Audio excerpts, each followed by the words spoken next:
The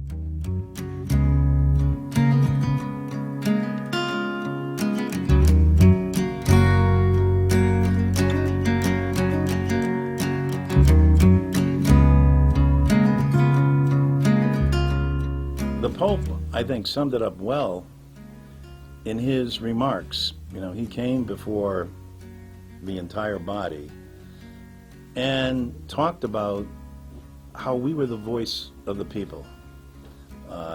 In a representative form of government, we get to stand up on behalf of the people that we're sworn to serve.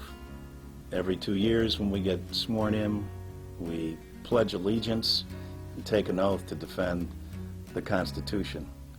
And when you get through the formality of that, it really is about representing people.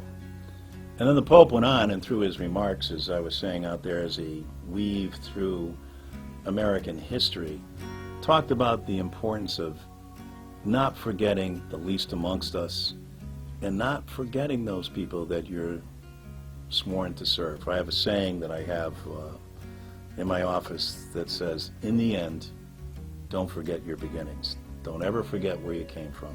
You're back and forth between Washington and Connecticut and East Hartford, and fortunately, A, having a very big family, and B, having excellent staff, we managed to stay in regular contact. And I do, on a regular basis, hold forums, which I believe is the best way to communicate with people, so that on the issues of the day, you know, whether it happens to be the immigration issue, the crisis in Syria, whether it happens to be terrorism, whether it happens to be a tax code. So staying connected is essential to the job, because you cannot understand and cannot best represent your constituents if you don't know what's on their mind. But it's important that I listen to everything everyone has to say and then help better form your opinions and better represent them in Washington. It's an honor. It really is an honor and a privilege to represent people. I think my inspiration was my parents. You know, they both gave back in their own way. And in many respects, my father typifies the person that the Pope was talking about. A very quiet person who didn't have an awful lot to say, but got up every day, worked 3 jobs on behalf of his family, worked at Pratt Whitney during the day as a firefighter, and 4 days out of the week at Whitner's garage, most of the time under his back, under cars, repairing them and fixing them, making sure that our car stayed repaired and it had gas, and then working at a grocery store on Friday night and all day Saturday as a butcher there, so that, and in return he didn't get much of a salary, but we got our groceries every week and some pretty good cuts of meat. And so he provided for us, and my father was always about doing something for other. He could fix anything. He finally fixed and got an old snowblower, and I'll never forget, as soon as he got that snowblower fixed, he cattywampused and put together. And you know what he did with it? He went out and plowed everybody's driveway and sidewalk that lived on our street. He was so proud that he had done that. But prior to that, and during any storm, my father would say, "You get up and shovel Mrs. O'Brien's walk, and don't you take a penny from her." And that's the type of people they were, and that's what they instilled in all of us. And my mother was very active, and she was recruited, I think, to serve in politics because she was very smart, very engaging, very empathetic person. And my mother would do everything that she could to try to help out the people in her community. I grew up in a place called Maybury Village, right alongside Sister Peg, as a matter of fact. And it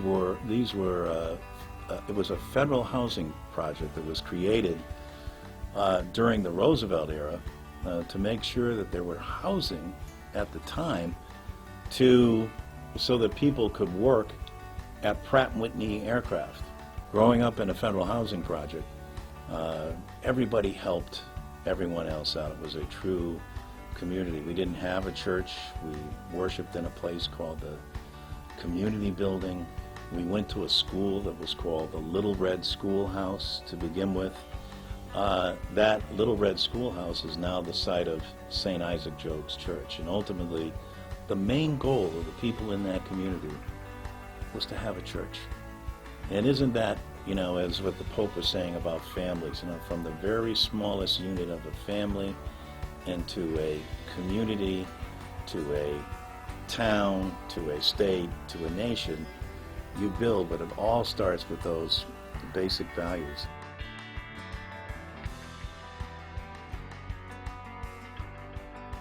His command of the English language, as I said earlier, both for him to master that, to give an address before Congress, you don't get on a bigger stage than that anywhere in the world. And again, the beauty of Pope Francis is the humility and the authenticity in which he delivers his remarks, the heartfelt sincerity you can hear in everything that he has to say. Now, he's a skilled politician, but in the highest of terms, in fact, he defined politician in his statement as a person serving to ennoble and enable others around him, again, including the most less fortunate.